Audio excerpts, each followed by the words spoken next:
So உண்மையாவே உடல் இழைக்கணுமா, நான் சொல்றதை ஃபாலோ பண்ணுங்க. ஒன்றும் இல்லை, சாப்பிட்ற அரிசியை வந்து பாலிஷ் பண்ண அரிசி சாப்பிடாதீங்க. புரியுதா?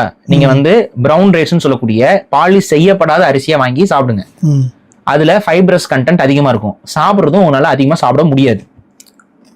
நீங்க நார்மல் வெள்ளை அரிசி சாப்பிட்ற மாதிரி உங்களால வந்து அந்த பிரவுன் ரைஸை சாப்பிட முடியாது. இவ்வளவு சாப்பிட்டா பெருசு, வயிறு அடைச்ச மாதிரி ஆயிரும். ஸோ அதனால இவ்வளவுதான் சாப்பிடுவீங்க. காய்கறிகளை அதிகமா சேர்த்துக்கோங்க. நான்வெஜ்ஜும் கூட நீங்க அதிகமா சாப்பிடலாம், தப்பு கிடையாது. ஆனா இதை சாப்பிடும்போது அந்த கேலரிஸ், இதுல வந்து எண்ணெய் வந்து முடிந்தவரை இந்த ரீஃபைண்ட் ஆயில், இந்த மாதிரி ப்ராசஸ்டு எண்ணெய்களை தவிர்த்துருங்க.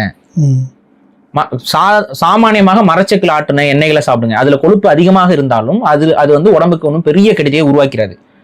குறைந்த அளவு எண்ணெய் போட்டு சமைக்க கற்றுக்கொள்ளுங்கள் முடிஞ்ச வரைக்கும். ஏன்னா அன்னைக்கெல்லாம் வந்து பாத்தீங்கன்னா எண்ணெய் எல்லாம் அதிகமாலாம் நம்ம போட்டு பயன்படுத்த மாட்டோம், ரொம்ப கம்மியா தான். ஏன்னா எண்ணெயோட விலை வந்து அன்னைக்கு வந்து அவ்வளவு அதிகம். இன்னைக்கு வந்து ஏன் எல்லாரும் எண்ணெய் அதிகமா ஊத்தி அந்த ஜோதியா வந்து ஒரு பூரிய போடுறதுக்கு அவ்வளவு எண்ணெய் ஊத்துவாங்க பாத்தீங்களா? அது காரணம் என்ன அப்படின்னா ரீஃபைண்ட் ஆயில். அது ஒரு பெட்ரோலியம் பை ப்ராடக்ட். பெட்ரோல் எடுக்கிறதுல மிச்சமாகிற மினரல் ஆயில் எடுத்து அது கூட எசன்ஸை கலந்து வாசனையை கலந்து வித்துக்கிட்டு இருக்கானுங்க ஏமாத்து பைப்புள்ளைங்க. நீங்களே வேணா இந்த ரீஃபைண்ட் ஆயிலுக்கு பின்னாடி எல்லாம் பாருங்க, மினரல் ஆயில்னே போட்டிருப்பாங்க அதுல. சோ இதெல்லாம் பயன்படுத்தாதீங்க, இதெல்லாம் தூக்கி ஓர வச்சிருங்க. சிலர் வந்து பாம் ஆயில வந்து அதிகமா பயன்படுத்துவாங்க. பாம் ஆயிலும் வந்து நம்ம உடம்புக்கு அந்த அளவுக்கு நன்மை தரக்கூடிய ஆயில் கிடையாது. சோ பாம் ஆயிலையும் பயன்படுத்தாதீங்க. இந்த பாம் ஆயில், இந்த மினரல் ஆயிலாம் தூக்கி ஓரம் வச்சுட்டு மரச்செக்கு எண்ணெய், கடல் எண்ணெய், தேங்காய் எண்ணெய் இவைகளை பயன்படுத்துங்க. இவைகள்லாம் கொழுப்பு அதிகம். ஆனா இந்த எண்ணெய்களை கம்மியா பயன்படுத்துங்க.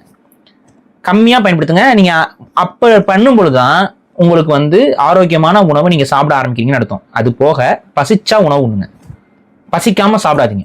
இவைகளை நீங்க முறைப்படி பண்ணிட்டு இயல்பான உடல் பயிற்சி, இயல்பான வேலைகள், இயல்பான இவைகளை செய்யும் பொழுது உங்களுக்கு படிப்படியா வந்து உடல் எடை குறைஞ்சிரும்.